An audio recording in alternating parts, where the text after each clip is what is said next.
A footballer's body is worth hundreds of millions of dollars, and one bad step can destroy it in less than a second. The most expensive athletes on Earth are also some of the most fragile humans on the planet.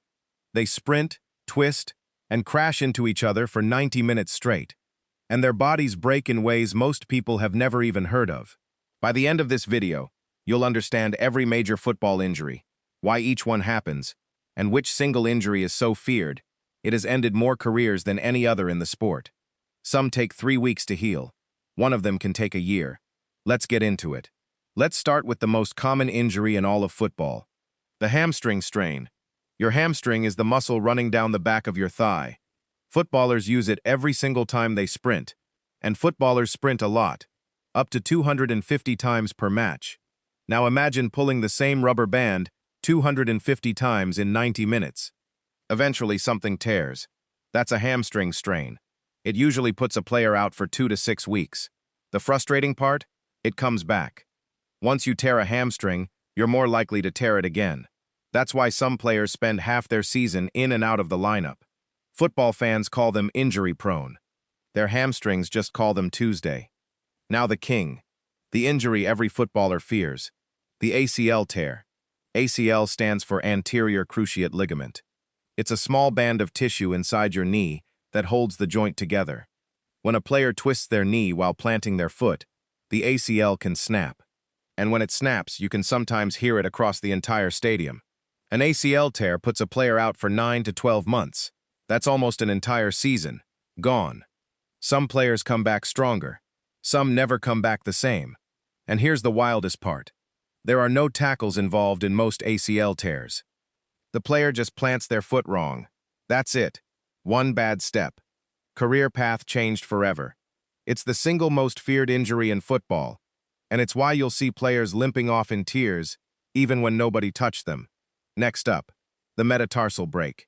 Your foot has 5 long bones called metatarsals. They connect your toes to your ankle.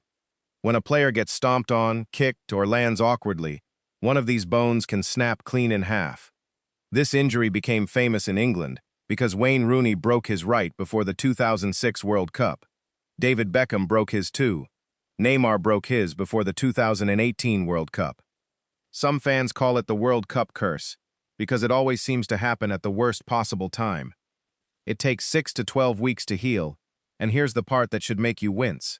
Until recently, players were just told to walk it off. Now let's talk about the groin strain.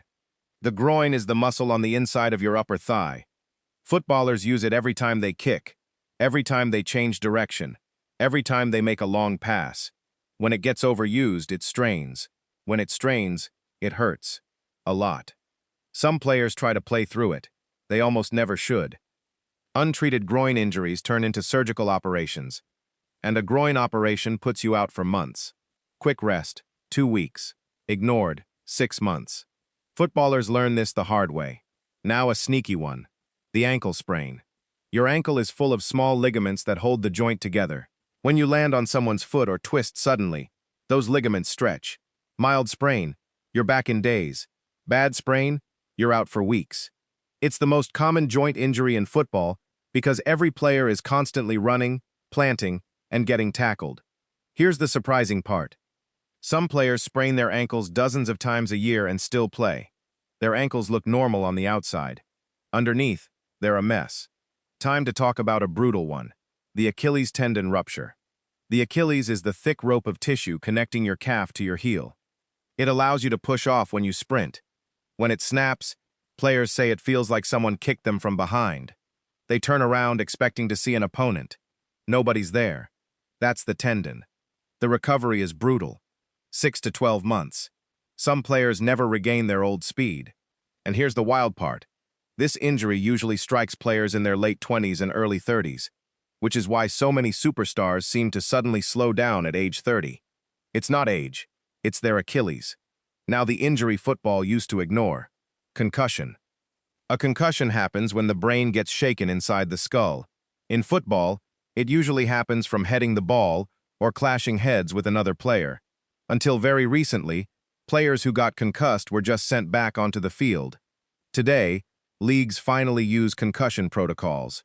Players are checked, removed, and forced to rest. Why does this matter so much? Because repeated concussions can cause long-term brain damage. Football took decades to take this seriously, and now it's one of the most important changes in the sport's history. Now the rare but devastating one, the broken leg. When a tackle goes wrong at full speed, a player's tibia or fibula, the two bones in the lower leg, can snap. It's horrific. It's career-threatening. Players who break their leg badly can be out for over a year. Some never come back. The good news is, modern medicine has made even these injuries recoverable. Players like Eduardo da Silva and Luke Shaw came back from breaks that used to end careers entirely.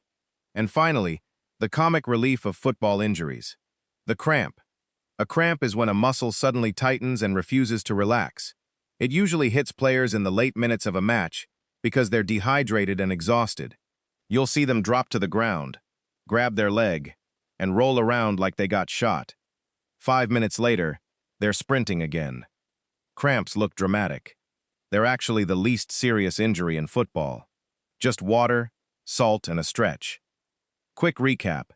Hamstrings tear from too much sprinting. ACLs snap from one bad twist. Metatarsals break from impact. Groins strain from too much kicking. Ankles sprain from twisting. Achilles ruptures end careers. Concussions are finally being taken seriously. Broken legs are rare but brutal, and cramps look painful but disappear in minutes. Here's the final thought to remember. The footballer you watch on TV looks invincible.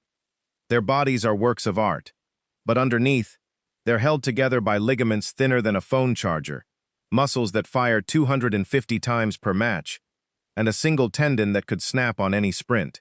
That's why the players who stay healthy for 10 straight years aren't just talented, they're lucky. If this opened your eyes to what footballers actually go through, subscribe. The World Cup is coming, and the bodies on display are going to be the most expensive, most fragile machines in all of sports.